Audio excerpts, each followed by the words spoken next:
Pemirsa yang Anda saksikan di layar kaca ini adalah kebakaran hebat yang kemudian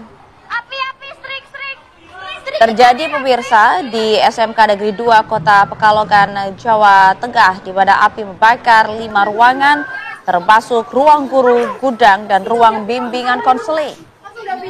Jadi kebakaran ini berawal dari gudang belakang sekolah yang merambat ke ruang pertemuan dan ruangan lain yang lokasinya berdekatan. Pihak sekolah memang mencoba untuk memadamkan api dengan apar, namun gagal karena api semakin cepat membesar. Diduga api berasal dari korsleting listrik dan bisa dipadamkan 1 jam kemudian.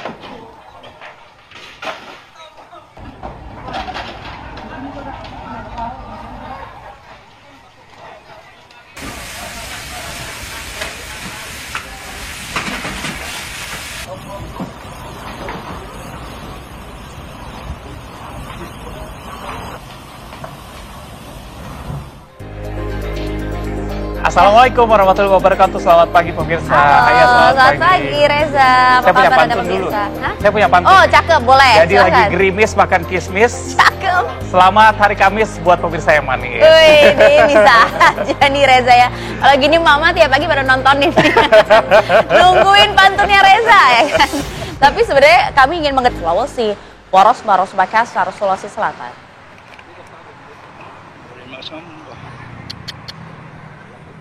Jadi inilah rekaman video amatir sesaat setelah kecelakaan tunggal yang terjadi di Kabupaten Maros. Diduga memang pengemudi mengantuk ya usai perjalanan jauh dari Kabupaten Luwu menuju Kota Makassar. Saat melintas di area tikungan Jalan Poros, pengemudi lepas kendali hingga akhirnya terjun ke tambak ikan. 1 penumpang mengalami luka dan mendapatkan penanganan medis di puskesmas terdekat.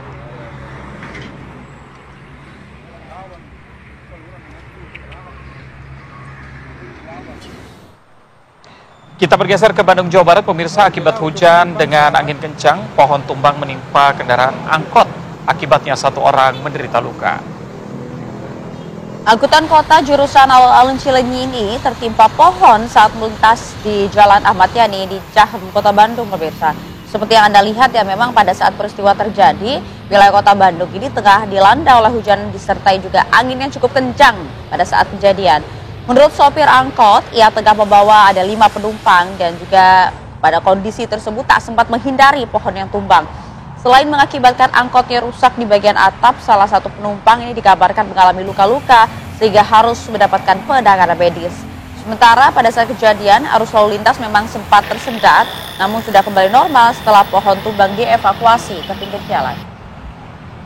Memang harus waspada nih ya dengan cuaca yang hujan cukup lebat, bahkan mengarah ke cuaca ekstrim kan di sejumlah wilayah termasuk juga di Jawa Tengah, Jawa Timur, dan Jawa Barat. Dan pemirsa, ini kami akan ajak Anda kembali ke Jakarta karena ada informasi seorang yang nekat beraksi di gang sempit pemukiman padat penduduk Jalan Petamburan 2 Tanah Abang, Jakarta Pusat. Ada seorang pelaku curanmor babak belur dihajar warga pada Rabu siang. Pelaku ini berhasil dibekuk usai terjatuh dan bahkan menghantam tembok saat tengah berupaya kabur.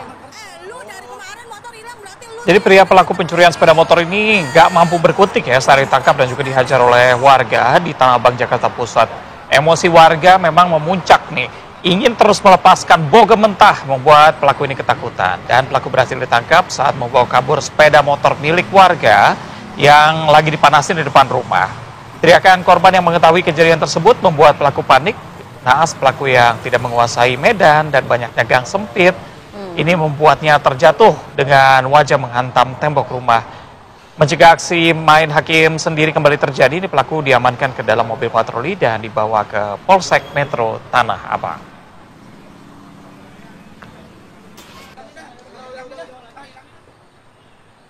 Masih informasi tentang maling, pemirsa. Ini ada 2 maling yang tertangkap warga dan polisi usai mencuri atau gagal mencuri sepeda motor ya di wilayah Pasuruan, Jawa Timur.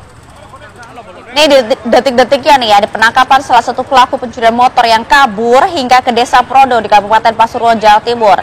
Tapi jangan kalah nih ya, karena warga bersama dengan anggota polisi mengejar pelaku berinisial M yang kemudian lepas dari kejaran. Pelaku ini memang sempat melempar bondet atau seperti alat peledak ikan begitu ya ke arah petugas dan warga.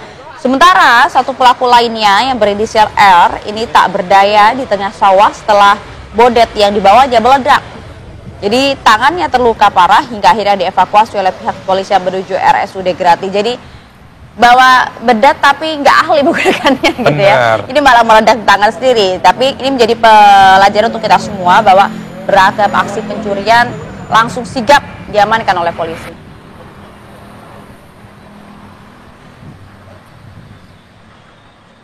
Pemirsa, dikabarkan hendak mencari burung, ini seorang lansia dinyatakan hilang sejak 9 hari lalu dan akhirnya korban ditemukan tewas di dasar Kali Curug Seribu, Bogor, Jawa Barat. Ya, petugas gabungan dari Basarnas, BPBD Kabupaten Bogor, Damkar, dan warga ini berupaya untuk menyelamatkan korban yang terjepit di dasar sungai. Namun kondisi hujan dan malam hari menjadi kendala petugas untuk melanjutkan evakuasi korban sehingga dihentikan sementara. Korban belum berhasil dievakuasi karena korban terjepit bebatuan pasir dan juga pohon besar. Karena kondisi yang tidak memungkinkan, akhirnya direncanakan evakuasi jenazah akan dilanjutkan hari ini.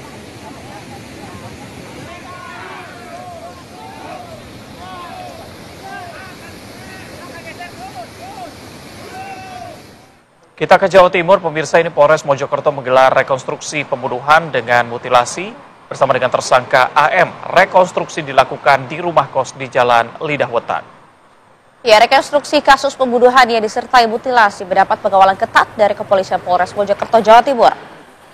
Dengan tangan di borgol, tersangka digiring ke lokasi kejadian dan kemudian memperagakan total ada 37 adegan pembunuhan sadis yang dilakukannya. Dari reka adegan tersebut diketahui korban dibunuh bahkan dimutilasi di rumah kontrakan, kemudian potongan tubuh korban dibuang pelaku di dua lokasi.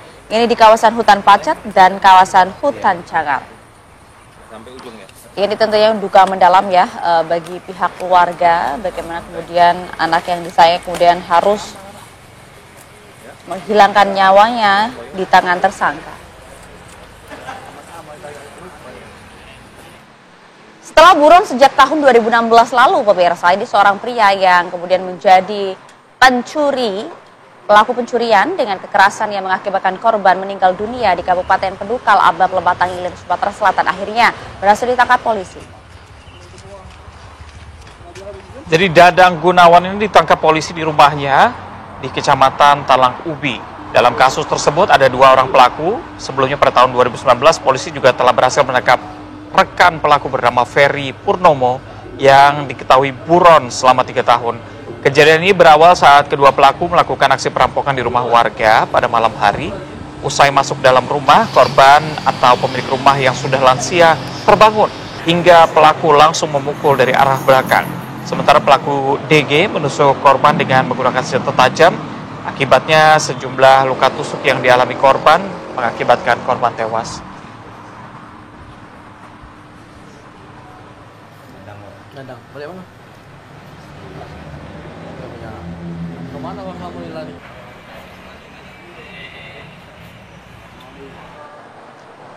Oke, sudah waktu pukul 6:30 pagi, tandanya saya akan kasih pantun. Iya, apa nih? Kesemak-semak bawa tas, ya kan, saat jalan kehilangan arah. Nah. Mari kita simak informasi lalu lintas. Sudah ada Brigadir Sarah. Silakan Brigadir Sarah.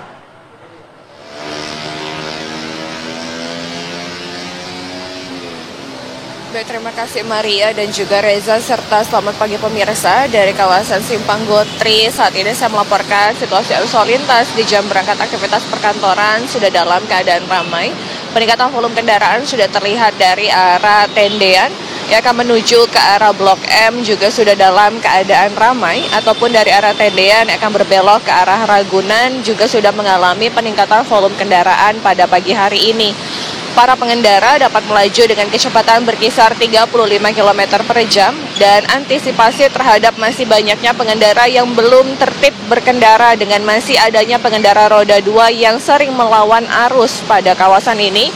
Untuk itu kami menghimbau untuk menaati rambu lalu lintas, tidak melawan arus karena akan berbahaya bagi keselamatan diri Anda ataupun pengguna jalan lainnya. Selanjutnya untuk kendaraan dari arah Warung Buncit ataupun Ragunan dan juga dari arah Blok M yang akan menuju ke arah Rasuna Said ataupun Kuningan sudah dalam kondisi ramai. Terpantau juga saat ini kondisi cuaca dalam keadaan cerah berawan Dan tidak menentunya cuaca, kami menghimbau bagi Anda yang akan berkendara dengan roda 2 harap membawa juga jas hujan untuk menghindari penggunaan jenis ponco karena rawan tersangkut pada jir motor kendaraan Anda.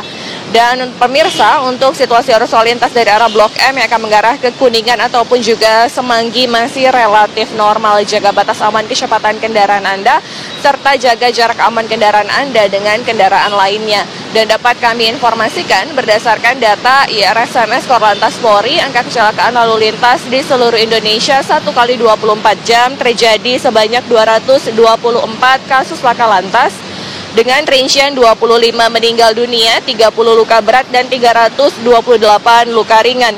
Dari 224 kasus laka lantas tersebut, 99% terjadi di jalan non-tol diakibatkan kecerobohan pengemudi yang gagal menjaga jarak aman, serta 94 korbannya adalah pelajar dan mahasiswa. Untuk itu kami menghimbau bagi Anda yang akan berkendara, pastikan Anda berkendara dalam kondisi yang prima, tidak dalam keadaan mengantuk, tidak sedang menggunakan handphone, dan patuhi rambu lalu lintas yang berlaku untuk keamanan keselamatan diri Anda dan juga pengguna jalan lainnya. Dan untuk informasi tentang kondisi arus lalu lintas, Anda dapat menghubungi call center kami di 1500669 ataupun melalui SMS center di 9119. Stop pelanggaran, stop kecelakaan, keselamatan untuk kemanusiaan, salam presisi, kembali ke studio.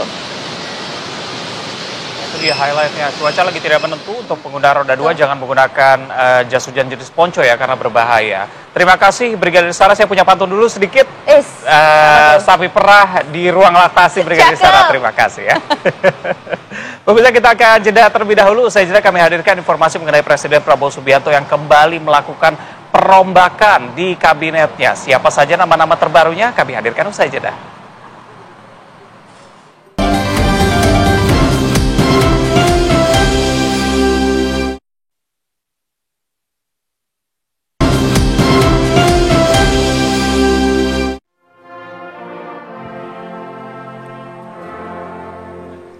Presiden Prabowo Subianto kembali melakukan perombakan di tubuh Kabinet Merah Putih. Pelantikan menteri dan pejabat tinggi negara digelar di Istana Negara. Sejumlah menteri, wakil menteri, dan pejabat tinggi negara diharapkan bisa menyelaraskan dengan visi Presiden Prabowo Subianto. Posisi Menteri BUMN yang tadinya dijabat Erick Thohir, kini menjadi Menpora. Sementara Menko Polhukam telah diisi oleh nama baru, Letjen Purnawirawan TNI Jamari Caniago yang dinilai loyal dengan Presiden Prabowo Subianto. Kemudian Angga Raka Prabowo yang sebelumnya menjabat sebagai Wamenkom Digi, kini menjadi Kepala PCO menggantikan Hasan Nasbi. Wakil Menteri Ketenagakerjaan dijabat oleh politikus Partai Demokrat Afrian Syahnur yang pernah menjabat sebagai Wamenaker tahun 2022-2024. Wakil Menteri Kehutanan yang dilantik Prabowo kini yaitu politikus Partai Gerindra Rohmat Marzuki. Wakil Menteri Koperasi Farida Fariha, sementara itu Muhammad Kodari yang sebelumnya wakil KSP kini menjadi Kepala Staf Kepresidenan. Kemudian staf khusus Presiden bidang reformasi Polri dan Kamtibmas yaitu dijabat oleh Komjen Pol Purnawirawan Ahmad Dofri.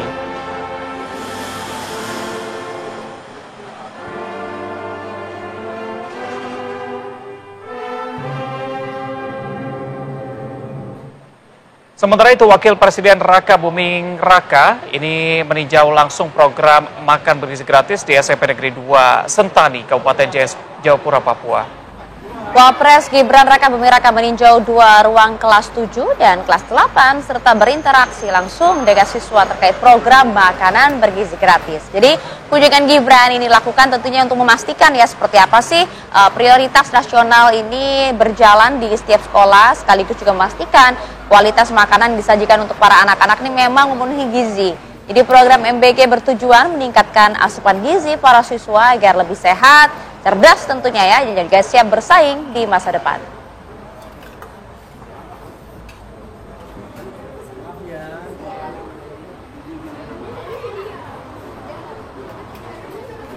Sementara itu pemirsa, ini Menteri Keuangan Purbaya Yudi Sadewa, kalau kita lihat ini juga melakukan berbagai gebrakan-gebrakannya ya. Betul. Termasuk juga ini ada pernyataan-pernyataan beliau yang juga cukup menarik ini, di mana Menteri Keuangan Purubaya Yudi Sadewa menyatakan akan melakukan terobosan baru, yaitu patroli ke sejumlah kementerian mulai bulan depan untuk melakukan pengecekan penyerapan anggaran. Nah, ini untuk memastikan nih kementerian yang memiliki anggaran besar tapi penyerapatannya masih lambat, ini dapat bergerak lebih cepat. Ya. Purubaya juga menegaskan akan memberikan waktu hingga akhir Oktober, namun bila penyerapan anggaran tidak juga maksimal, pemerintah akan alokasikan anggaran ke program-program lain yang lebih siap.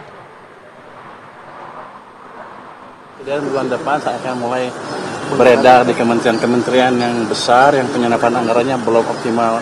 Kita akan coba lihat, kita akan bantu. Saya akan kasih waktu sampai akhir bulan Oktober. Kalau mereka kita pakai nggak bisa belanja sampai akhir tahun, kita ambil uang.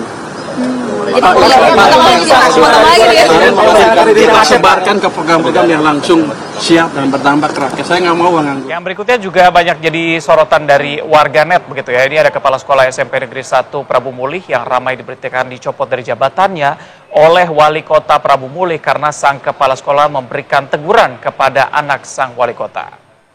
Namun hal tersebut informasinya kan dibantah begitu ya. Oleh Wali Kota Prabu Mulih Arlan, ia menyebut bahwa kabar tersebut tidak benar dan juga tentunya menyudutkan. Tapi memang lagi-lagi hal ini ramai di media sosial begitu ya. Karena Arlan, Wali Kota Prabu Mulih dalam klarifikasinya membenarkan telah memanggil Kepala Sekolah SMP Negeri 1 Prabu Mulih, Rodi Ardiansyah. Namun panggilan tersebut bertujuan untuk memberikan teguran saja karena banyaknya kasus di lingkungan sekolah yang dilaporkan masyarakat dan tidak bermaksud mencopot Roni dari jabatannya. Jadi memang banyak informasi yang beredar tentang pencopotan tersebut karena menegur anak dari wali kota. Katanya sih nggak benar gitu ya. Menanggapi pencopotan Kepala Sekolah SMP Negeri 1 Prabu Mulih, Dinas Pendidikan dan Kebudayaan Kota Prabu Mulih sempat menyatakan bahwa Roni dimutasi sebagai bentuk penyegaran. Di media mengatakan bahwa Pak Roni sudah diganti dan dipindahkan ke tempat sekolah lain. Ini adalah berita hoax. Saya belum memindahkan Pak Roni. Saya baru menegur Pak Roni karena di sekolahan itu ada masalah kasus yang membuat anak sekolah itu tidak betah di situ.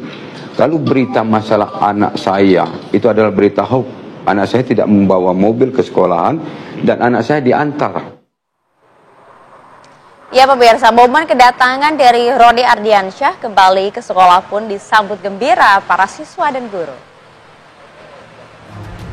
Jadi setelah sebelumnya viral pencopotan Roni sebagai Kepala Sekolah SMP Negeri 1 Prabu Mulih, ini kemudian dibatalkan ya. Pembatalan pencopotan ini diketahui dari akun Instagram Ajudan Presiden Prabowo Rizky Irmansyah. Dalam rekaman gambar yang diunggah di akun Instagram, memperlihatkan kegembiraan para siswa menyambut kembalinya Pak Roni ke lingkungan sekolah yang dipimpinnya. Diketahui sebelumnya Kepala Sekolah SMP Negeri ini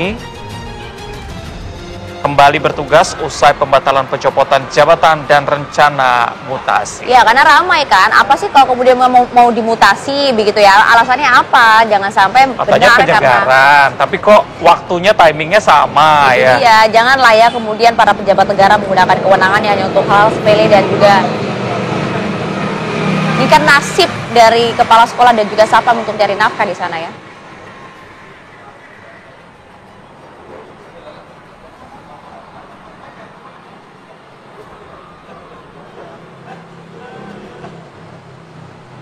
Pemirsa, kita akan ajak Anda untuk jeda terlebih dahulu. Usai jeda kami hadirkan informasi ada seorang remaja di bawah umur yang tega menghabisi nyawa mahasiswi di sebuah rumah kos di kawasan Ciracas, Jakarta Timur. Selengkapnya usai jeda.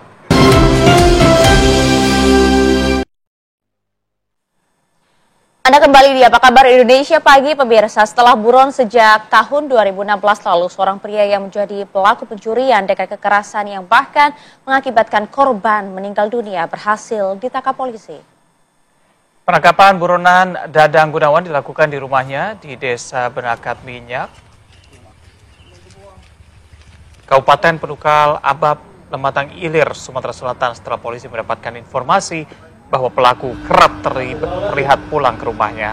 Dalam kasus tersebut terdapat 2 orang pelaku di mana sebelumnya tahun 2019 polisi berhasil menangkap 1 rekan pelaku, Ferry Purnomo atau FR yang buron selama 3 tahun.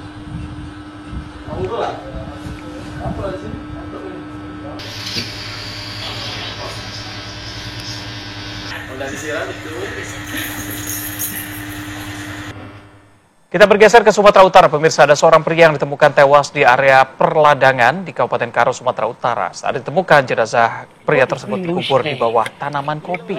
Saat ini polisi masih melakukan penyelidikan terkait dengan motif pembunuhan tersebut.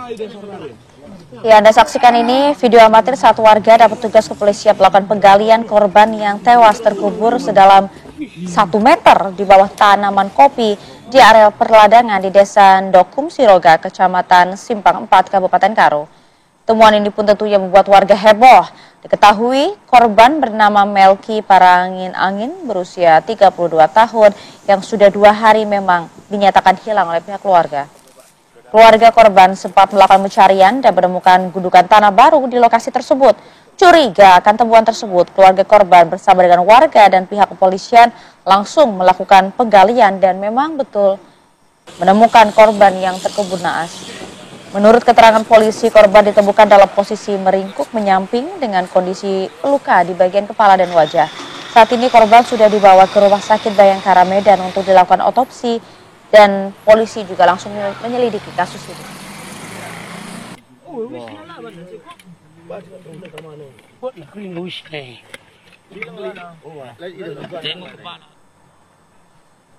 Pemirsa, Polres Mojokerto menggelar rekonstruksi pembunuhan disertai mutilasi yang korbannya adalah kekasihnya sendiri. Jadi dalam proses rekonstruksi ini 37 adegan diperagakan tersangka mulai dari tersangka yang tiba di rumah kos hingga menyulut amarah tersangka yang kemudian menghabisi korban. Rekonstruksi yang dilakukan di rumah kos ini digelar selama 2,5 jam dan menjadi perhatian warga setempat untuk melihat langsung sosok pelaku pembunuhan sadis ini. Saudara Juanda dengan mengendarai sepeda motor Yamaha NMAX warna putih nomor W6414. Hari yang kedua bagus, yang kedua. Ada sana saya ada pintu. Pemirsa, di Jakarta, seorang remaja di bawah umur tega menghabisi nyawa mahasiswi di sebuah rumah kos di kawasan Susukan Ciracas, Jakarta Timur. Saat ini pelaku diamankan ke unit PPA Polres Jakarta Timur.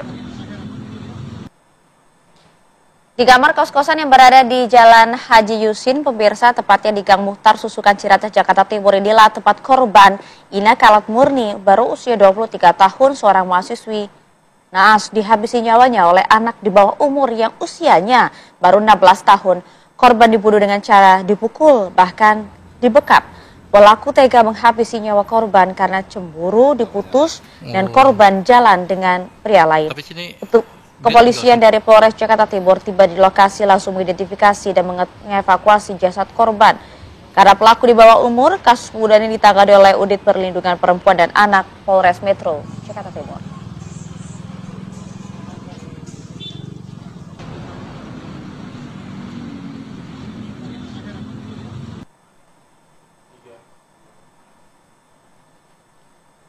Ya, pemirsa, kita coba akan dalami kasus ini bersama dengan Kanit PPA Polres Metro Jakarta Timur, ada AKP Sriat Bini. Selamat pagi.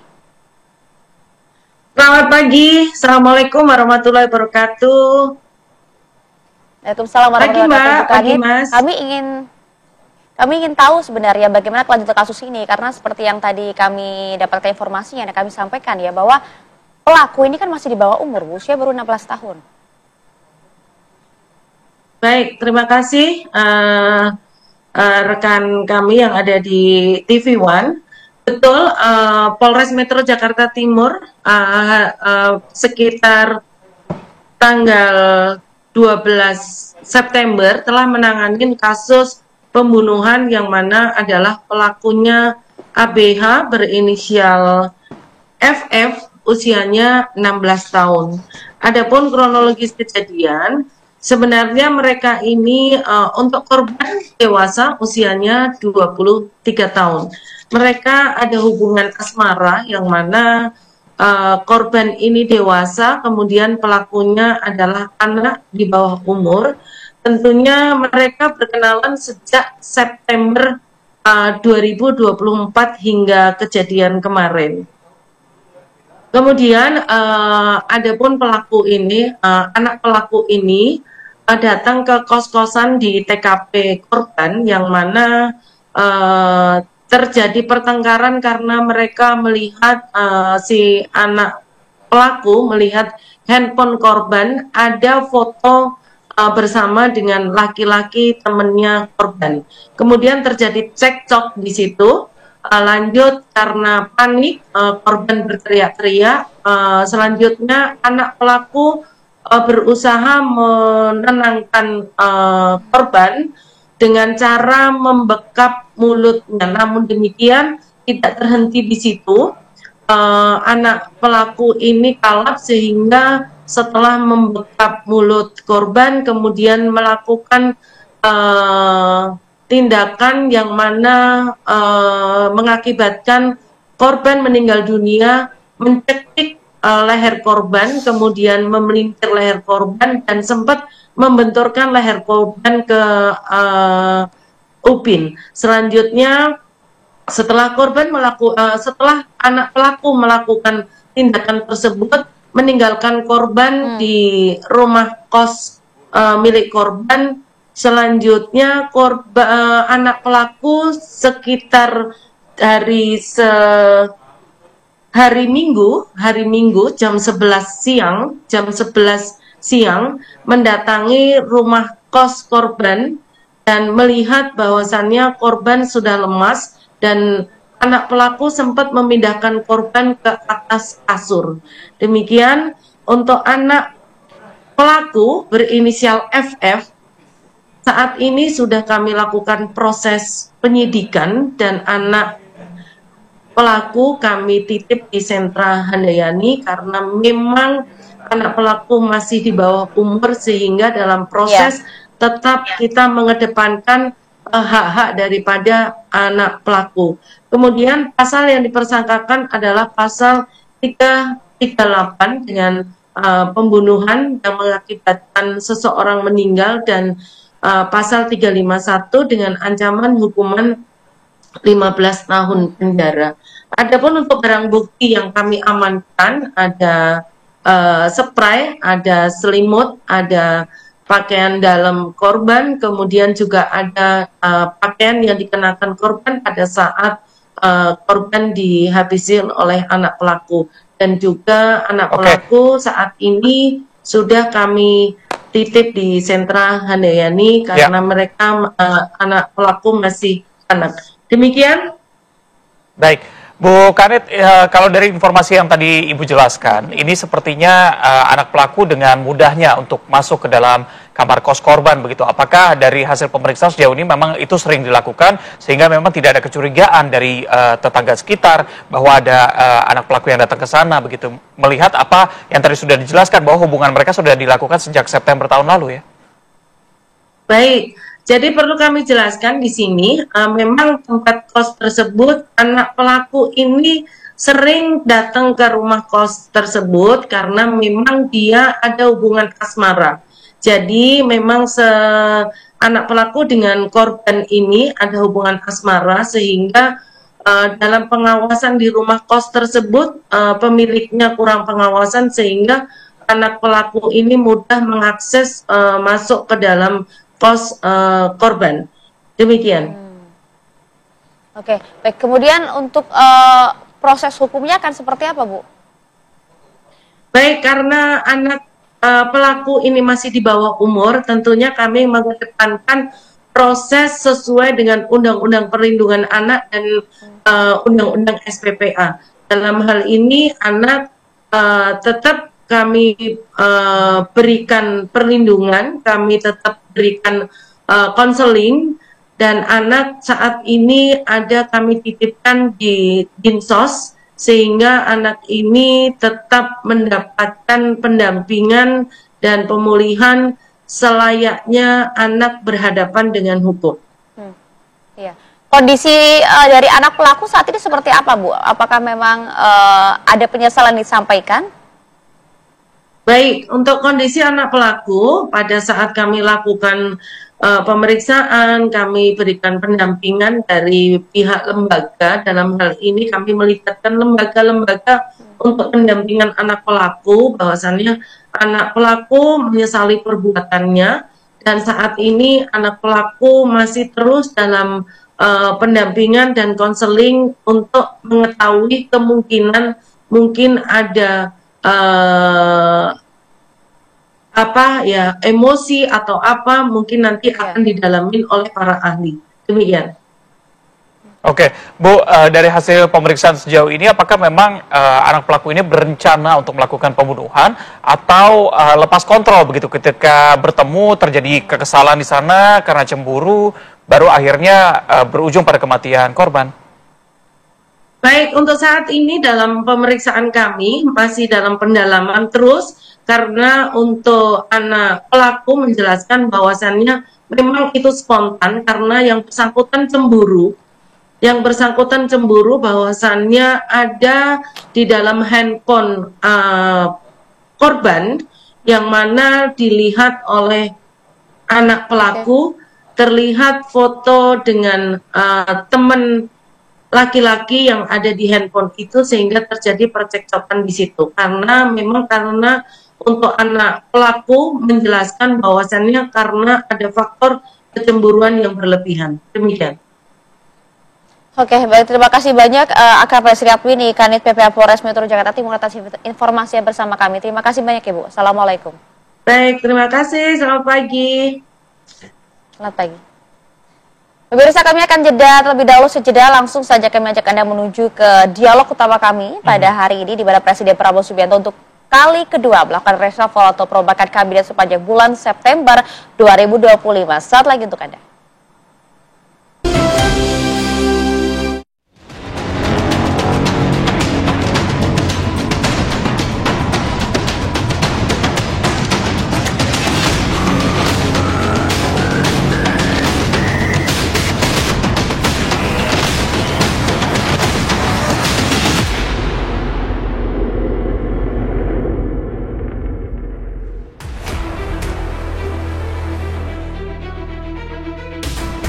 Presiden Prabowo kembali melakukan reshuffle Kabinet Merah Putih setelah sebelumnya reshuffle pertama dilakukan pada 8 September 2025.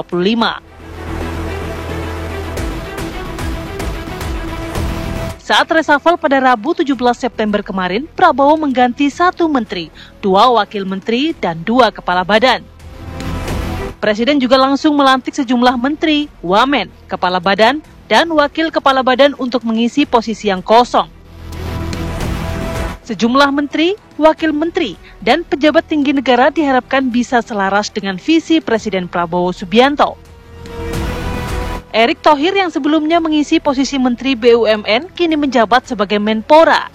Sementara Menko Polkam telah diisi oleh nama baru Letjen Purnawirawan TNI Jamari Caniago yang dinilai loyal dengan Presiden Prabowo. Kemudian Angga Raka Prabowo yang sebelumnya menjabat sebagai Wamenkomdiki kini menjadi Kepala Badan Komunikasi Pemerintah menggantikan Hasan Nasbi. Wakil Menteri Ketenagakerjaan dijabat oleh politikus Partai Demokrat Afrian Syahnur yang pernah menjabat sebagai Wamenaker pada tahun 2022-2024. Wakil Menteri Kehutanan yang dilantik Prabowo yakni politikus Partai Gerindra Rohmat Marzuki. Wakil Menteri Koperasi Farida Farica. Sementara itu, Muhammad Kodari yang sebelumnya wakil KSP menjadi Kepala Staf Kepresidenan. Lantas, apakah reshuffle merupakan upaya Presiden untuk melakukan reposisi kekuatan di internal kabinet yang diisi oleh orang-orang di lingkaran politik Prabowo?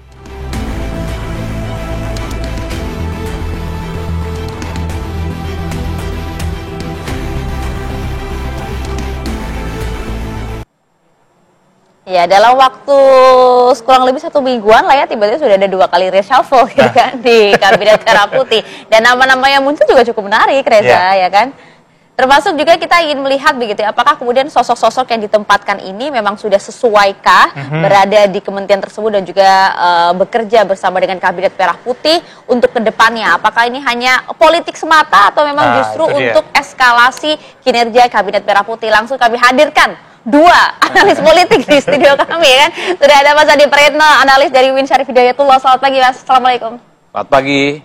Assalamualaikum warahmatullahi wabarakatuh. Bisa aja nih ngembar-ngembarin bajunya Mas saya. Udah kayak couple sebelahan ya. Juga sudah hadir bersama kami ada Mas Muhammad Triandika, analis dari Universitas Bakri. Assalamualaikum Pagi Mas. Mbak Maria, Mas Pagi. Reza, selamat pagi semuanya. Mas Adi menjawab pertanyaan dari Maria tadi, apakah orang-orang yang ditempatkan ini sesuai dengan porsi kerjanya masing-masing atau lagi-lagi kalau kita bisa sebut ini sebagai bagi-bagi jabatan karena orang terdekat Prabowo? Ya kalau mau jujur sebenarnya siapapun menteri, wakil menteri, dan kepala badan yang dilantik adalah mereka yang pastinya dianggap memiliki portofolio yang bisa diharapkan untuk bisa meningkatkan kinerja ya, baik di kementerian, kepala badan, ataupun wakil menteri. Nah saat ini sebenarnya publik sedang menunggu apa kira-kira inovasi dan gebrakan yang kemudian bisa diharapkan betul untuk menyelesaikan persoalan-persoalan di kementerian dan kepala badan yang selama ini tidak bisa tuntas. Oke lah misalnya kita paham ada sejumlah menteri, wakil menteri, dan kepala badan yang kemarin dilantik itu ada yang sudah dikenal oleh publik dan ada sama sekali namanya tidak pernah terkonfirmasi sebagai orang yang kemudian diangkat sebagai bagian dari koalisi pemerintah ya. Tapi bagi saya, di tengah keraguan publik, di tengah bagaimana beban kerja yang ada, yang paling penting adalah pembuktian kinerja. Nggak peduli dia dikenal, nggak peduli dia dianggap punya portofolio mentereng ataupun tidak, tapi secara prinsip sejak kemarin dilantik, mulai besok dan seterusnya, mereka itu harus mampu menunjukkan kepada rakyat Indonesia, mereka memang ditunjuk bukan karena dekat, ditunjuk bukan karena alasan akomodasi politik, tapi karena memang mereka betul-betul diberikan kepercayaan oleh Presiden untuk mengakselerasi semua keinginan-keinginan. Kan itu saja sebenarnya, Mbak. Oleh karena itu, kalau kita mau hitung satu-satu lah, saya agak sedikit random. Kalau bicara tentang Menteri Pemuda dan Olahraga yang baru ya, saya kira semua orang tahu Pak Erick Thohir. Memang kalau mau jujur, dulu ketika jadi Menteri BUMN, orang bilang ini salah tempat. Karena memang style dari Pak Erick itu adalah olahraga dan usaha. Karena bagi saya, ketika bicara tentang Kementerian Pemuda dan Olahraga, ini bukan hanya soal bola, bukan hanya soal olahraga di bidang yang lain, tapi adalah bagaimana menjadikan anak-anak muda ini di-create dan dia dipersiapkan sebagai calon-calon pemimpin bangsa atau entrepreneur sukses seperti Pak Erick Thohir. Ini yang sepertinya ingin di-influence supaya anak-anak muda itu punya mimpi terbesar, salah satunya adalah seperti Pak Erick Thohir. Nah kemudian misalnya kita tahu yang terbaru itu adalah Kepala KSP, Mr. Q. Mulai dari pengamat politik, kemudian peneliti, konsultan, tim sukses, kemarin wakil KSP, hari ini misalnya kita tahu semua dilantik sebagai kepala staf kepresidenan, tentu fungsinya dua kan, fungsi ke dalam katanya adalah untuk memonitoring program-program strategis pemerintah, itu kan aturannya, tapi secara prinsip tentu publik berharap ini akan semakin memperkuat bagaimana resonansi dari capaian-capaian kinerja pemerintah itu harus disampaikan secara terbuka, apa saja yang sebenarnya yang sudah diperbuat success story selama 10 bulan, dan di masa-masa yang akan datang itu bisa dilakukan salah satunya oleh KSP. Karena mungkin belakangan ini ada beberapa apa yang sudah dilakukan oleh pemerintah itu tidak tersampaikan dengan baik. Itu kan nanti masuknya ke Kepala Badan Komunikasi Pemerintah. Termasuk soal Badan Komunikasi Pemerintahan yang kemarin dijabat oleh Anggaraka. Ini kan publik juga ingin tahu bahwa ke depan model komunikasi publik menteri, wakil menteri, dan kepala badan jangan seperti kemarin menimbulkan kegaduhan, menimbulkan huru-hara dan seterusnya, karena apapun judulnya Anggaraka ini kan mewakili banyak hal, mewakili Gerindra, internal pemerintah hari ini, dan juga dinilai punya kedekatan yang cukup luar biasa dengan Presiden hari ini. Variabel-variabel ini yang sepertinya dilihat oleh publik bahwa orang-orang yang sudah terkonfirmasi, dikenal, punya pengalaman, tentu akan menjadi trigger. Mereka itu akan membalas lunas apa yang sudah diberikan kepercayaan oleh Presiden. Apa membayar lunas? Nah, kerja dengan baik dong. Kalau bulan-bulan ke depan itu kerjanya oke, kita harus apresiasi. Tapi kalau kerjanya seperti yang sudah-sudah, tidak perform, kemudian tidak sesuai ekspektasi, menimbulkan blunder dan kegaduhan, apa boleh buat? Itu ya, juga yang kemudian dibuktikan oleh Pak Prabowo ya, bahwa kalau siap-siap saja jika kemudian Anda membuat kesalahan dan juga kemudian meresahkan masyarakat, ataupun ada hal-hal yang tidak sejalan dengan visi misi Presiden, siap-siap saja seperti yang saya lakukan hari ini. Menurut saya begitu. Negara ini adalah negara yang cukup besar, di mana resource SDM-nya banyak, politik, sosial, olahraga, banyak dari ujung ke ujung. Kalau memang tidak perform, setelah dilantik beberapa bulan, ya saya kira memang harus ada reshuffle yang baru 11 bulan aja udah 3 kali begitu. Ini menandakan bahwa tidak ada posisi aman. Soal kesempatan itu nggak boleh datang 2 kali, cukup sekali. Kasih waktu 4 bulan, 5 bulan, 6 bulan, bisa nggak menunjukkan tanda-tanda perbaikan dalam sebuah kinerja? Kalau enggak ya wassalam. Karena saya kira kita itu adalah butuh eskalator yang mampu menerjemahkan bagaimana keinginan presiden, pemerintah kerja tepat sasaran, dan yang paling penting adalah semua persoalan-persoalan kebangsaan itu selesaikan. Itu saja sebenarnya, Pak. Kalau ada yang lambat tidak bisa diajak sprint, apa Siap-siap boleh aja. buat? Ya siap-siap saja. Banyak orang baik di negara ini yang juga ingin berbuat untuk bangsa dan negara. Kira-kira begitu ya kan? Jaket udah biru aja nih. Enggak ya? Manchester ini City. enggak dong, Manchester City. Mas Andika, tapi begini, apakah Anda juga sepakat dengan Mas Adi Praetno yang bilang ini suatu hal yang positif, tapi kan banyak juga yang kemudian menyoroti, kok dikit-dikit reshuffle ya? Sebenarnya seperti apa sih pembentukan inner circle baru dari Presiden Prabowo ini di Kabinet Merah Putih? Udah diborong semua sama Mas Adi tadi. Jadi saya mungkin nambahkannya begini, reshuffle ini satu kebutuhan ya, dan dalam diskusi-diskusi kita sebelumnya juga kita sudah mengatakan juga bahwa reshuffle ini tinggal tunggu waktunya aja, dan hari ini tiba. Dan saya agak kaget juga ya, karena di era Pak Jokowi itu reshuffle itu di 6 bulan pertama. Tapi kita kemarin nunggu-nunggu di 6 bulan pertama atau 100 hari pertama, ternyata Pak Prabowo nggak melakukan reshuffle. Tapi ini menjelang 1 tahun 3 kali reshuffle, ya, 3 kali reshuffle, dan ini cukup kaget juga. Dan biasanya kalau presiden, saya amati dari data Presiden Jokowi, SBY, itu rata-rata dalam satu periode itu 5-6 kali reshuffle. Ya. Jadi ini kalau Pak Prabowo sudah melakukan 3, ya berarti tinggal 3 lagi nih jatahnya reshuffle. Gitu ya. Tapi itu kan otak-atik aja ya. Nah, memang reshuffle kebutuhan. Tetapi kalau reshuffle itu sifatnya gali lubang tutup lubang, itu juga menurut saya menandakan ada permasalahan perencanaan dalam penataan kabinet di pemerintah. Nah, saya khawatir sinyal ini dibaca negatif ya oleh pelaku pasar, oleh sektor-sektor ekonomi gitu. Sehingga menurut saya reshuffle ke depannya pun harus berbasis perencanaan yang matang gitu ya. Kalau sekarang kalau kita lihat dalam reshuffle jilid 2 kemarin gitu kan, ada 2 menteri yang kosong, Menko Polkam dan juga Menpora. Sekarang dengan Erick Thohir masuk ke Menpora, Menteri BUMN kosong. Nah, pertanyaannya kan, kalau ini kementerian nggak dibubarkan, ya, maka harus ada penggantinya lagi gitu kan. Nah, ini akan menjadi reshuffle jilid 4 gitu. Dan tentunya ini menurut saya satu hal yang kurang bisa dibaca baik ya oleh publik gitu. Tetapi saya melihat kalau BUMN sendiri sepertinya akan dilebur ya ke dalam Danantara, karena secara fungsi juga atau kewenangan BUMN sudah tidak cukup powerful, tidak seperti di masa Pak Jokowi, cukup dengan adanya Danantara. Nah, kalau hal lain yang juga ingin saya soroti adalah terkait dengan adanya utusan presiden, penasihat presiden di bidang Kamtipnas ya. Kalau saya melihat bahwa seharusnya publik itu mengharapkan dari gejolak kerusuhan 31 Agustus kemarin adalah adanya pergantian di struktur pimpinan kepolisian. Tapi kan hal ini sepertinya betul. Apalagi dengan tragedi Afan ya yang terlindas oleh mobil polisi, itu semakin menguatkan keinginan publik agar polisi ini benar-benar dibenahi, terutama di struktur leadership-nya. Apalagi kita tahu bahwa Pak Listio ini sendiri kan juga sudah cukup lama menjadi Kapolri. Dan juga bukan kader langsung Pak Prabowo ya, dalam hal ini, sehingga tuntutan politik sebenarnya cukup kuat juga. Tapi rasa-rasanya ini masih butuh waktu Pak Prabowo untuk bisa menyelesaikan proses suksesi kepemimpinan Polri. Tapi publik juga di sisi lain menanti cepat itu ya, mengharapkan cepat reaksi dari pemerintah. Akhirnya sebagai komprominya adalah adanya penasihat presiden di bidang Kamtipmas dan reformasi Polri. Setidaknya ini memberikan pesan kepada publik bahwasanya presiden ini serius loh mau membenahi Polri sebagai jawaban dari tuntunan demo kemarin. Mas Dika, berarti yang menarik adalah kalau dari penjelasan Anda tadi, ini sebenarnya tidak ada perencanaan untuk melakukan reshuffle ini, tapi karena tragedi yang terjadi pada saat akhir Agustus kemarin begitu, dan menjawab permintaan dari publik sendiri begitu ya? Iya. Saya melihat memang kerusuhan kemarin dan juga permasalahan hari ini yang dihadapi oleh pemerintah itu trigger yang harus diselesaikan cepat oleh presiden gitu ya. Tetapi ini juga harus dipagari dengan satu perencanaan yang matang dalam menyusun tata kelola di dalam kabinet itu sendiri.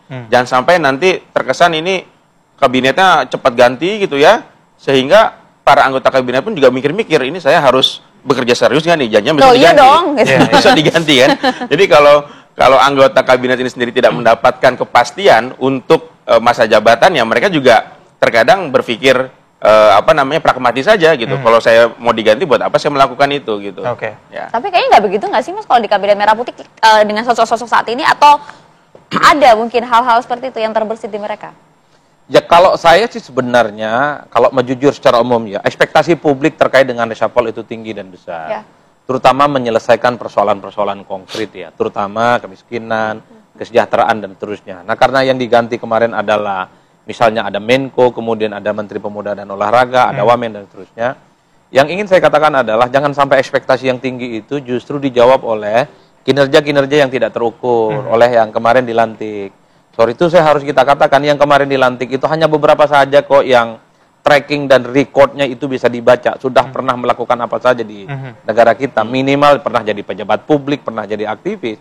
Yang lain-lainnya itu kan tidak pernah publish ya, tidak pernah kelihatan bagaimana aksentuasinya.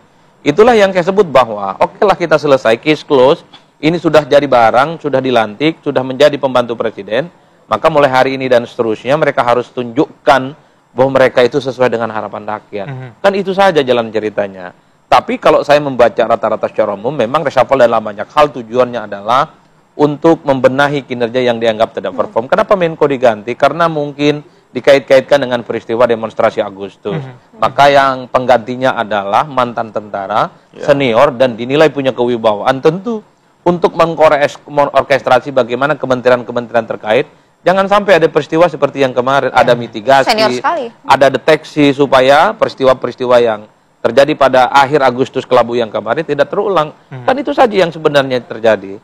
Soal misalnya kemarin ada misalnya utusan khusus presiden, ya, Kamtibnas, ada Kamtibnasnya itu, Kamtibnas dan Reformasi Polri. Tentu ini sebagai upaya bagaimana pemerintah mendengarkan suara-suara publik. Satu, ini tuntutan mahasiswa, tuntutan masyarakat, dan tuntutan tokoh bangsa yang tergabung dalam Gerakan Nurani Rakyat yang salah satu poinnya adalah soal pentingnya reformasi Polri. Bagi saya adalah sesuatu yang positif, apalagi yang diangkat itu adalah mantan Wakapolri, yang saya kira pasti punya penetrasi, punya pengalaman, yang saya kira hal-hal yang prinsip dilakukan untuk melakukan reformasi itu di depan, tentu ada sesuatu yang kita bisa harapkan. Jangan lagi ada istilah oknum-oknum yang cukup banyak gitu ya, di kawan-kawan kepolisian ada peristiwa, ada kasus, tapi jumlahnya banyak. Oknum itu kan 1-2. Ini kalau tiap hari ada kasus kan repot jalan ceritanya. Ini yang saya kira ini soal ekspektasi publik, jangan pernah main-main. Di tengah gonjang-ganjing ekonomi, di tengah harapan yang cukup besar, maka tak ada cerita per hari ini yang menjadi bagian dari pemerintah, menteri, wakil menteri, dan kepala badan.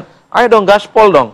Saatnya kita itu menunjukkan bahwa kerja itu adalah ukuran utama, bukan lagi pencitraan, bukan lagi omon-omon, bukan lagi politik akomodasi. Kenapa saya tadi ngomong, berilah mereka kesempatan. Bagi saya sampai bulan Oktober, sudahlah. Ini bulan madu politik dari berbagai kalangan, koalisi cukup besar, merangkul banyak pihak, selesai. Setelah itu Presiden harus mengonsolidasi kekuatan politiknya, bahwa para pembantunya itu adalah mereka yang memang perform dan bisa diajak kerja cepat. Udah itu aja. Ya itu dia, termasuk juga mengkonsolidasi para pembantu ya di Kabinet Merah Putih ini, sesuai dengan juga judul kami pada pagi hari ini ya, reposisi kekuatan di internal pemerintah. Betulkah demikian? Karena kalau dilihat kan sebagian besar dari reshuffle yang sebelumnya dan juga di hari kemarin ini kan banyak yang kemudian memang orang-orang Pak Prabowo, banyak juga kemudian kader-kader Gerindra. Apakah memang Pak Prabowo ingin membuat inner circle baru agar kemudian semuanya bisa dikonsolidasi secara dua arah dan juga mudah dekat dengan Pak Presiden, atau bagaimana Mas Andika? Dijawabnya sesaat lagi ya, kami kembali untuk Anda. Udah lupa nanti.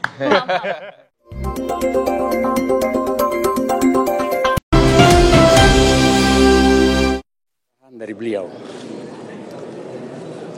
gunakan sisa umur untuk kepentingan bangsa dan negara. Pak, melihat kemarin berapa umur saya, siapa yang tahu? 76 tahun. Ya, sebentar lagi 77 tahun. Gunakan sisa umur itu untuk tetap mengabdi kepada bangsa dan negara. Nggak ada istilah-istilahan. Tantangan terbesar sekarang apa, Pak? Kenapa? Kemarin belum penunjukan. Kenapa? Komunikasi awalnya dengan Presiden sebelum penunjukan apa pesan? Yang pasti saya mendapat penugasan oleh Bapak Presiden. Ya, tentu saya sebagai profesional dan tentu sebagai pembantu Presiden saya tegak lurus, di mana ini kadang-kadang orang lupa antara olahraga dan pemuda, padahal Menteri Pemuda dan Olahraga. Artinya kalau kita bicara pemuda itu ada 131 juta pemuda yang ke depan ini merupakan basis dari bangsa bangsa kita itu sendiri. Artinya pemuda ini ke depan harus kita bangun ya secara kapabilitas. Selamat sore rekan-rekan sekalian, baru saja saya dilantik sebagai Badan Komunikasi Pemerintah di penambahan penugasan dari Bapak Presiden di bidang komunikasi. Ini bukan badan baru, tapi ini transformasi dari PCO. Kita diminta perkuat koordinasi, fungsi eksekusi, komunikasi di pemerintah antar KL. Dan ini juga inline dengan posisi saya di Wamenkumdihi. Jadi ini kita perkuat komunikasi agar...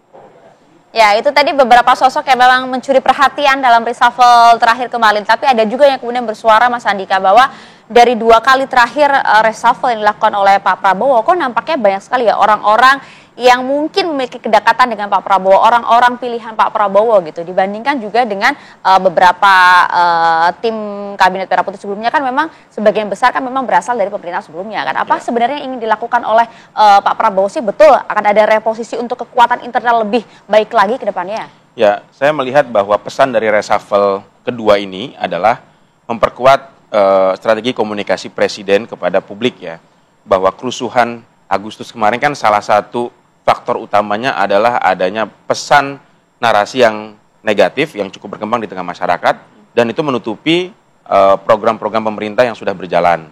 Sehingga dengan diangkatnya Anggaraka Prabowo yang saat ini sebagai kepala badan komunikasi pemerintah ya, bukan komunikasi presiden, tapi pemerintah, ini memberikan pesan bahwa presiden ini ingin program-program yang sudah berjalan itu terkomunikasikan dengan baik kepada masyarakat yang selama ini belum optimal. Di sisi lain kalau kita lihat dari kepala PCO sebelumnya kan memang itu adalah satu badan, satu lembaga yang dibentuk di era Pak Jokowi, ya, baru kemudian di masa transisi dilanjutkan oleh Presiden Prabowo. Nampaknya hal ini dinilai kurang optimal oleh Presiden, sehingga Presiden membutuhkan langsung anak kandungnya ya, anak kandung ideologis Presiden untuk bisa berkomunikasi kepada masyarakat. Angga ini kan tim medianya pada saat kampanye kan ya? Betul, kepala tim media Prabowo ketika pemilu, kemudian juga sudah pernah menjadi sekretaris pribadi Presiden, sehingga sudah memiliki hubungan alamiah dengan Presiden yang lebih dalam dan mampu membaca apa pemikiran, gagasan dari Presiden kepada publik. Dan yang terpenting adalah akses. Ya, kita lihat bahwa saat Pak Hasan Nasbi itu menjadi kepala PCO, akses ini kan nampaknya kurang dalam ya, sehingga barangkali itu yang membuat juga kantor PCO ini tidak optimal dalam menjalankan perannya. Oke, menarik juga karena beberapa nama kan tidak hanya Anggaraka Prabowo saja, tapi juga Jamari Caniago yang juga cukup menarik perhatian ya. Betul. Dan kalau kita lihat juga kan pengangkatan wakil kepala BGN, Deyang itu kan juga memiliki latar belakang ilmu komunikasi atau jurnalis ya. Saya juga melihat bahwa ini memberikan pesan BGN sebagai signature programnya Presiden yang diharapkan mampu meningkatkan image Presiden, kinerja Presiden di mata publik, ini kurang terblow up dengan baik. Saya menduga bahwa ditempatkannya Nani S. Dayang yang selama ini juga menghandle urusan komunikasi Pak Prabowo di masa Pilpres, itu juga memberikan pesan bahwa BGN ini harus lebih cetar di mata masyarakat. Langsung gebrakan-gebrakan ya di awal. Ada keinginan untuk mengakselerasi agar BGN ini bisa lebih cepat ya, karena saat ini kan baru 20 juta atau baru berapa juta ya, 8 juta ya. Sementara target Presiden ingin menyasar 80 juta penerima manfaat BGN ini. Oke, Mas Dika, yang cukup menarik adalah salah satu yang jadi highlight publik ini jabatan yang double, rangkap gitu, bisa 2, bisa 3 begitu ya. Anggaraka kan termasuk di sana begitu. Anda lihatnya gimana? Apakah ini tidak menjawab aspirasi dari masyarakat untuk tidak hanya adanya double posisi tadi begitu? Pak Menkomdiji kan? Ya, kalau tadi kita lihat pernyataan dari Mas Anggaraka ini kan bahwa ada hubungan antara posisi sebagai Wamen dengan sebagai kepala badan komunikasi pemerintah ya.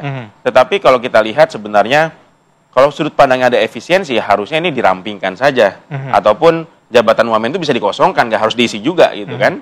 Nah, ini juga bisa menjadi kritik masyarakat selanjutnya kepada pemerintahan Pak Prabowo kalau double rangkap jabatan ini berlangsung dengan cukup masif ya, dan kita harap ini tidak terjadi di banyak posisi.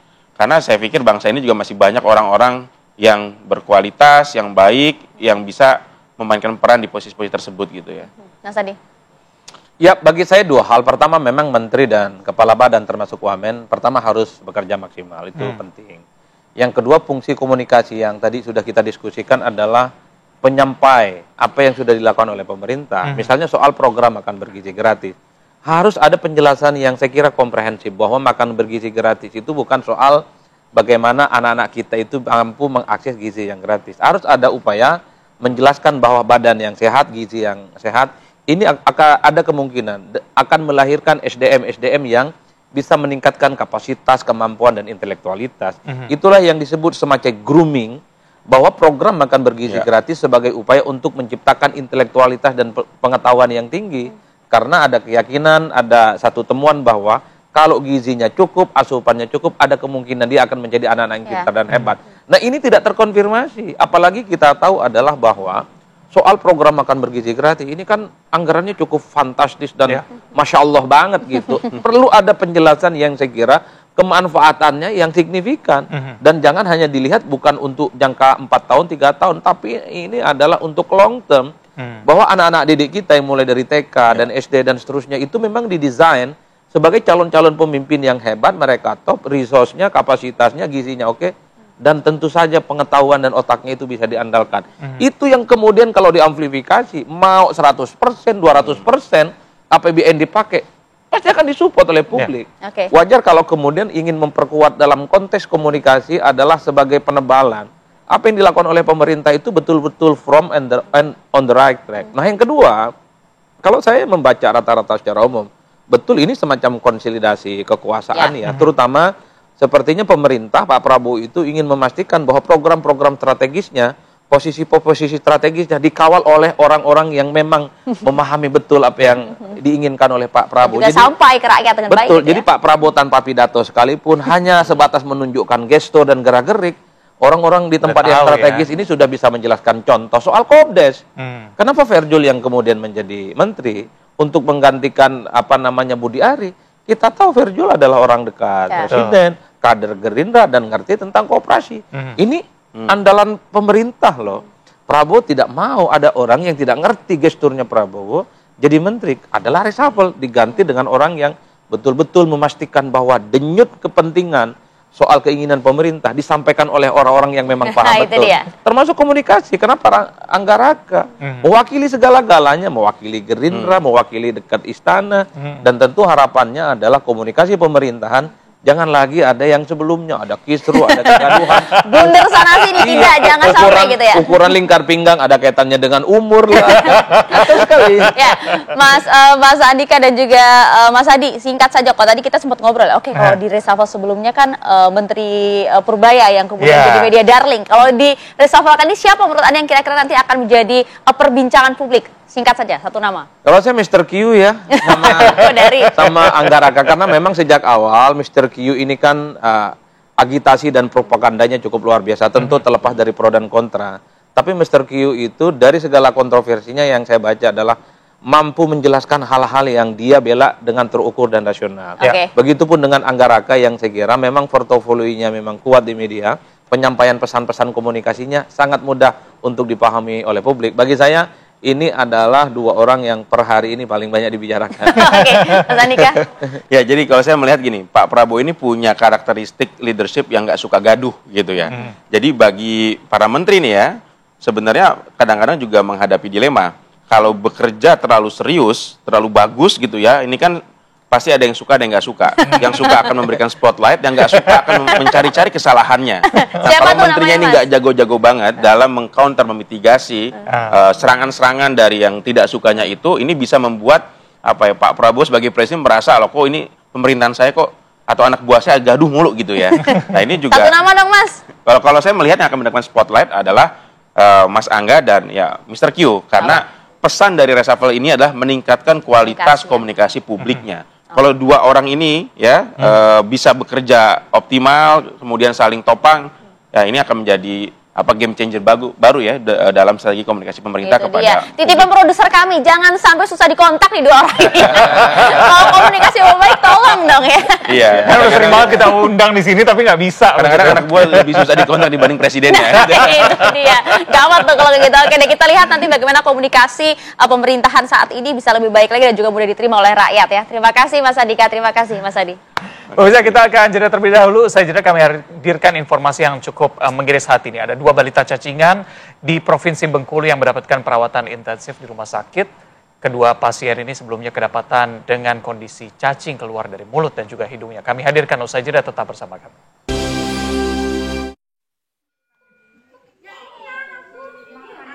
Pemirsa, 2 balita cacingan di Seluma, Provinsi Bengkulu mendapatkan perawatan intensif di Rumah Sakit M. Yunus Bengkulu. Kedua pasien ini sebelumnya kedapatan dengan kondisi cacing keluar dari mulut dan hidung. Ya, kedua pasien adalah Haira, balita usia baru setahun 8 bulan pemirsa, dan kakak kandungnya yang berusia 4 tahun. Dari hasil diagnosis dokter terkonfirmasi bahwa cacing yang keluar dari mulut dan hidung kedua pasien ini adalah jenis cacing gelang atau askaris. Jadi kuat dugaan memang cacing ini berkembang biak secara masif di tubuh kedua pasien karena dugaannya adalah pola makan dan higienitas yang cukup buruk. Karena diketahui kondisi cacing tersebut bahkan cukup banyak hingga keluar dari bagian mulut dan juga hidung dari kedua balita ini. Nampaknya tak hanya berhenti di kasus Raya saja, tapi kita masih mendengar masih ada balita-balita di tanah air dengan kondisi kasus cacingan cukup parah yang kali ini terjadi di wilayah Bengkulu. Kami coba ajak Anda berbincang bersama dengan Kepala Dinas Kesehatan Provinsi Bengkulu, ada Dr. Gigi Edriawan Mansyur. Pak Kadinkes, selamat pagi Pak. Pagi Mbak Arya, Mas Reza.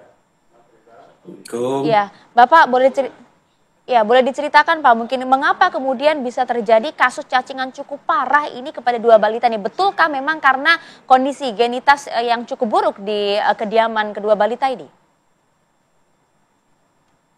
Sebenarnya dari keluarga pasien, tim kami dari Dinas Kesehatan di Kabupaten Seluma, Puskesmas pun sebenarnya sudah memantau bahwa kedua balita ini bahwa mereka itu gizi kurang sebenarnya.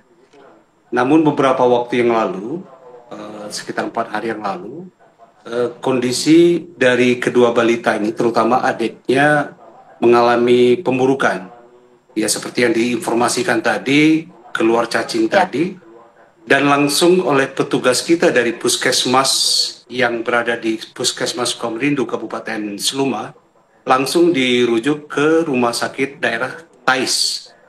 Setelah mendapatkan pelayanan di sana, nampaknya perlu mendapatkan pelayanan yang lebih lagi ke dokter spesialis. Makanya dirujuk ke Rumah Sakit Dr. M. Yunus Bengkulu. Dan di waktu pertama kali yang ditangani adalah sang adik yang umurnya 20 bulan. Alhamdulillah sampai hari ini bisa ditangani. Namun kemudian juga kakaknya menyusul yang umur 4 tahun, dan ditangani di salah satu rumah sakit swasta di Kota Bengkulu dan langsung ditangani oleh dokter spesialis anak dan dokter bedah anak kalau diperlukan untuk tindakan selanjutnya. Jadi sampai hari ini setelah ditangani di kedua rumah sakit tersebut, alhamdulillah kondisinya sudah jauh lebih baik, dan ini dari Bapak Gubernur Provinsi Bengkulu langsung turun tangan untuk bisa menindaklanjuti permasalahan ini agar segera diatasi permasalahannya. Begitu Mbak. Oke, Pak Kadinkes, ini kalau dari apa yang sudah Anda sampaikan, ini kita juga melihat bagaimana kondisi rumahnya yang ternyata cukup buruk begitu. Apa pencegahan yang Anda lakukan supaya kasus serupa tidak terjadi di wilayah Anda begitu? Iya, yang jelas untuk kuratifnya, untuk pengobatannya, kita telah intervensi langsung dengan penanganan di puskesmas maupun di rumah sakit. Dan dari pemerintah Provinsi Bengkulu, dari gubernur sampai ke Dinas Kesehatan, itu berkoordinasi dengan lintas sektor terkait, karena ini bukan hanya persoalan ini bisa diselesaikan oleh orang-orang kesehatan. Jadi ada faktor-faktor lingkungan, habitual, dan lain sebagainya yang harus bisa diatasi terlebih dahulu. Dari kawan-kawan termasuk dari Kementerian Kesehatan sudah turun ke lokasi, ternyata di sana ditemukan bahwa di keluarga tersebut memang kondisinya sangat memprihatinkan. Rumahnya, lingkungannya, sanitasinya, kondisi gizinya, dan ini memang perlu mendapat perhatian bersama. Dan dari pemerintah daerah Provinsi Bengkulu langsung turun tangan. Bapak Gubernur langsung menginstruksikan untuk melakukan bedah rumah, bedah total secara secara masif untuk rumahnya diperbaiki. Dan ini didukung oleh stakeholder terkait dari Basnas, dari Polda, dan ini untuk mencegah jangan sampai faktor penyebab kejadian kecacingan tersebut tidak berulang dan tidak menular. Dan juga Bapak Gubernur juga sudah mengeluarkan surat edaran untuk tindakan ini untuk mencegah penularan atau kasus-kasus ini berkembang ya. Baik, sejauh ini pengawasan dari gizi balita di sana seperti apa Pak? Karena kalau saya dulu kecil sih memang kan ada posyandu, ada arahan untuk ke puskesmas, mengecek kesehatan. Tapi bagaimana di kondisi di Bengkulu sendiri Pak? Apakah itu untuk meminum obat cacing itu kan juga ada kampanyenya dulu ya? Betul. Iya, kita sudah melakukan secara rutin, melakukan pemberian obat cacingan secara massal. Di setiap posyandu, di puskesmas, selalu membagikan obat itu secara gratis. Terutama sasarannya bagi anak umur 1-12 tahun. Dan juga kita berikan obat-obatan bagi ibu hamil.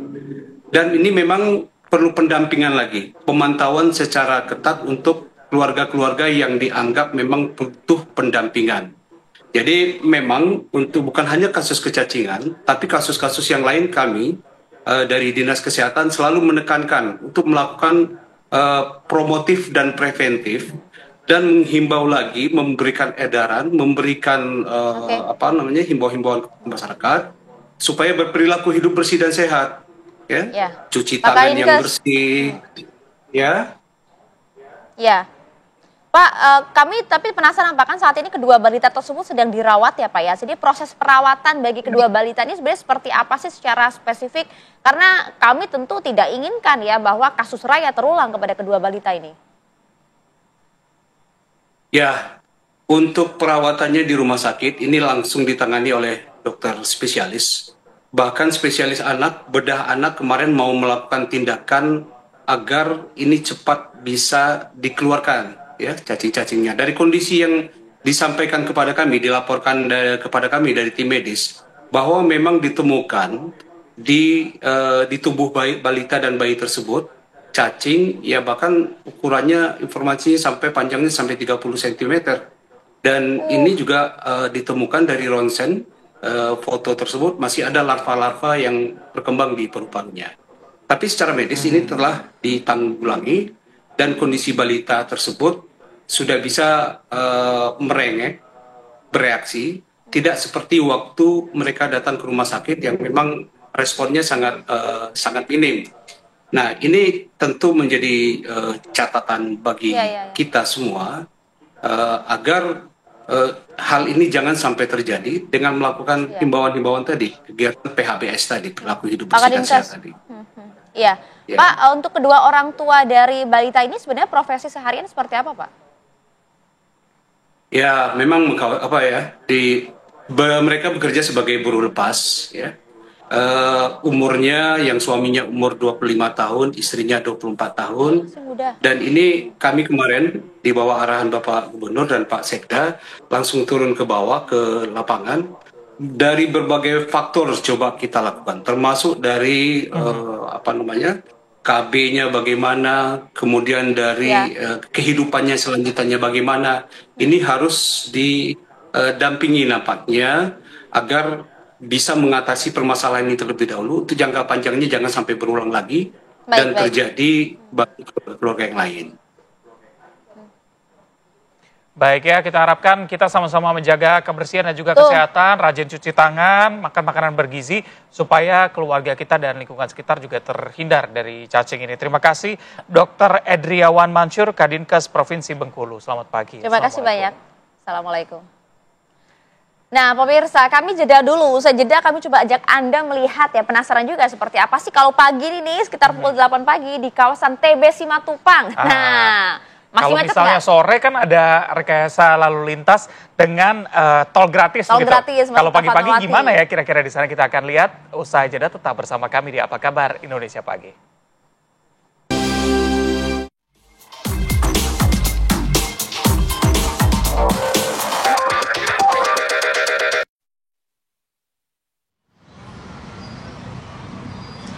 Pemirsa, Anda kembali lagi di Apa Kabar Indonesia Pagi on Location. Saat ini kami mengabarkan langsung kepada Anda dari Jalan TB Simatupang, di mana saat ini di Jalan TB Simatupang, jika dapat Anda saksikan, ini juru kamera Junaidi Ahmad sedang memperlihatkan kepada Anda bagaimana visual terkini atau kondisi terkini dari Jalan TB Simatupang, di mana berdasarkan pantauan kami di lapangan sejak pagi tadi, ini Jalan TB Simatupang sudah mulai dipadati oleh kendaraan yang didominasi oleh kendaraan roda 4 dan juga roda 2. Di mana sebelumnya Pemprov DKI Jakarta ini sudah melakukan atau sedang melakukan uji coba rekayasa lalu lintas untuk mengatasi kepadatan atau kemacetan yang terjadi di TB Simatupang, di mana rekayasa ini sudah diberlakukan sejak tanggal 15 September kemarin dan akan terus dilakukan hingga 19 September mendatang. Adapun uji coba ini dilakukan sejak pukul 17.00 waktu Indonesia Barat hingga pukul 20.00 waktu Indonesia Barat. Jalan TB Simatupang sendiri ini merupakan jalan atau salah satu jalur utama yang digunakan oleh pengendara, di mana jalur ini terbentang panjang mulai dari Pasar Minggu hingga Lebak Bulus. Di mana untuk jalur ini sendiri memang saat ini sedang padat atau cukup macet dikarenakan adanya pembangunan di sepanjang Jalan TB Simatupang, yakni pembangunan trotoar. Nah, untuk mengetahui sebenarnya bagaimana sih rekayasa lalu lintas yang dilakukan oleh pemerintah Provinsi DKI Jakarta dan apa saja skema-skema lalu lintas yang dilakukan, kami akan mencoba untuk mengajak Anda berbincang langsung dengan Kanit Polsek Cilandak, yakni AKP Nurholis. Ya, baik, selamat pagi Bapak. Mungkin boleh dijelaskan sedikit terkait rekayasa lalu lintas yang sudah dilakukan selama kurang lebih 4 hari ini, Pak, bagaimana? Baik, kami khususnya Direktorat Lalu Lintas Polda Metro Jaya bekerja sama dengan Pemprov DKI dalam rangka mengatasi kemacetan kepadatan yang terjadi di ruas tol TB Simatupang. Kami melakukan rekayasa bersama dengan stakeholder yang terkait menggunakan satu lajur tol Fatmawati 2 keluar Lebak Bulus. Mulai tanggal 15 kemarin sudah uji coba khususnya untuk jam sore hari. Karena kepadatan di sore hari itu biasanya lebih padat. Salah satu cara mengatasinya dengan menganalisasi arus lalu lintas yang dari arteri, kemudian kita masukkan ke dalam tol satu lajur, demikian. Akibat dari proyek revitalisasi trotoar, sehingga penyempitan terjadi di kolong MRT, mau nggak mau kita harus menggunakan satu lajur untuk menganalisasi arus yang kepadatan yang terjadi. Selain dari penambahan kapasitas jalan, Pak, ini apakah ada buka tutup jalan, Pak? Apanya? Apakah ada buka tutup jalan selain dari penambahan kapasitas jalan sendiri? Untuk buka tutup jalan hanya satu yang sementara dilakukan, yaitu U-turn U-turn di TL Lebak Bulus. U-turn balik arah itu ditutup sementara ketika jam 17 sampai jam 20. Ya. Karena untuk mengurangi kepadatan yang arah timur.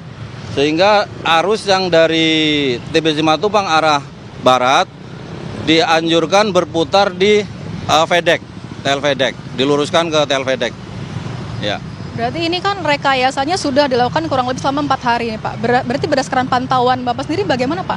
Rekayasa lalu lintas ini sendiri apakah efektif atau tidak? Selama 4 hari ini kami berusaha untuk terus bekerja keras. Cukup terbantu, waktu itu cukup membantu kelancaran walaupun belum signifikan ya secara hasilnya. Terima kasih banyak, Pak. Selamat kembali bertugas lagi, Pak. Terima kasih. Baik, itu tadi perbincangan kami bersama dengan AKP Nurholis. Memang ini sudah dilakukan selama 4 hari dan akan dilakukan selama 5 hari. Jika dirasa ini cukup efektif, maka ini akan diperpanjang hingga Oktober 2025. Demikian kami kembalikan ke studio. Baik, terima kasih Crescentia Kinanti, Bapak langsung dari TB Simatupang. Ya, macet-macet, padat-padat, seru lah ya. Iya, biasalah pagi-pagi kalau gitu ya. Jadi tandanya harus datang lebih pagi lagi supaya terhindar dari kemacetan.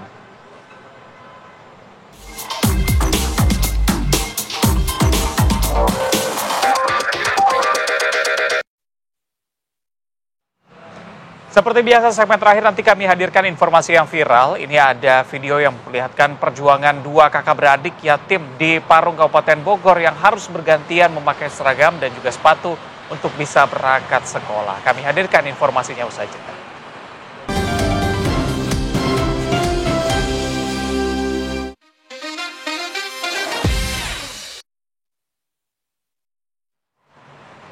Pemirsa, yang berikut ini ada yang viral dan juga mengiris hati. Ada dua pria di Cirebon, Jawa Barat yang nekat berpura-pura tertabrak untuk menipu pengendara. Aksi berbahaya ini terekam kamera dan juga memicu keresahan dari warga.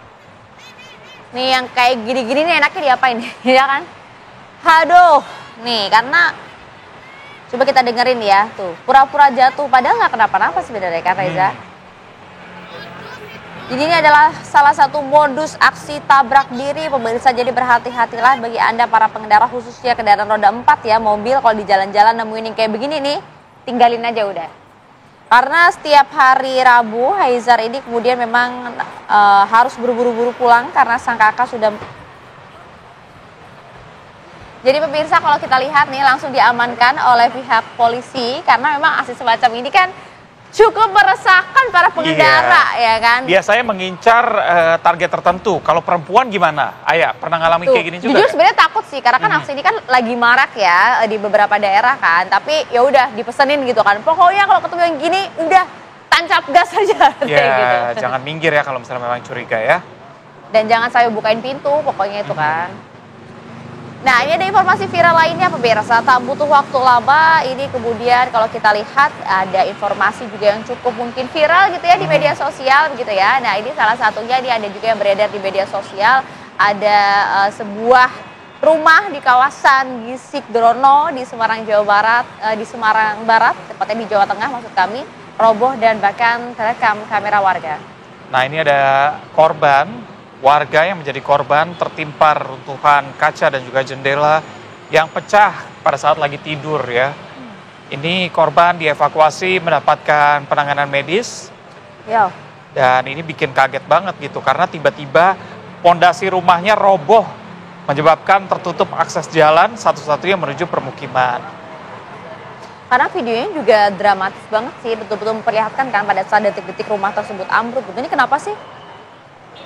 Ambruknya kenapa Reza? Nah itu dia, itu juga masih dicari tahu. Ini tuh aksesnya ketutup ya. Jadi warga nggak bisa lewat ke sana ya. Semoga tidak ada korban berikutnya. Nah ini juga video viral yang bikin warganet prihatin begitu. Ada seorang kakak dan juga adik di Kabupaten Bogor yang harus bergantian memakai seragam dan juga sepatu untuk bisa bersekolah. Ya, ini videonya viral dan tentunya mengundang banyak komentar dari netizen yang hampir seluruhnya begitu ya rasakan kepiluan melihat bagaimana kakak dan adik ini yang bergantian mengenakan seragam untuk bisa sekolah. Jadi sang kakak ini namanya Haikal, siswa kelas 3 SMK, kalau adiknya ini Haizar, siswa kelas 3 SMP. Jadi memang mereka ini hanya punya satu setelan seragam pramuka Reza. Jadi yang kemudian mengharuskan mereka untuk gantian gitu pakainya. Iya, setiap Rabu harus gantian dan ini perjuangan mereka juga tidak hanya berdua, ada satu adik perempuannya juga yang ternyata kondisinya mereka harus tinggal bersama nenek karena ayahnya sudah meninggal dan ibunya diduga menderita gangguan jiwa. Betul. Pokoknya dapat perhatian ya. Dan juga pemirsa yang kemudian perlu kita informasikan juga, viral juga, ini ada video wisatawan yang melakukan aktivitas penerbangan di kawasan Taman Nasional Bromo, Tengger Semeru, viral di media sosial. Nih, lihat nih. Jadi dari video ini ada juga lihat bahwa ada orang yang mengenakan jaket, terbang menggunakan parasut. Aksi wisatawan bermain para layang ini menuai banyak komentar nih. Bahkan masyarakat adat juga menilai ini bukan hanya melanggar aturan, tapi juga menodai nilai sakral di Gunung Bromo.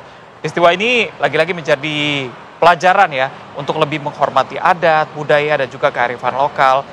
Ancaman sanksi adat juga bisa menyita. Nah, bagi para pelaku, sementara pemerintah daerah diminta untuk memperketat kawasan Bromo. Kalau kita ingat beberapa waktu lalu sempat ya photoshoot tragedi itu membakar kawasan Bromo juga. Ini jangan sampai nih menjadi terulang ya, supaya lebih tertib lagi lah kalau misalnya kita datang ya. Betul, ini kan barang-barang yang dibawa pada saat para layang kan juga cukup banyak, harusnya bisa diantisipasi.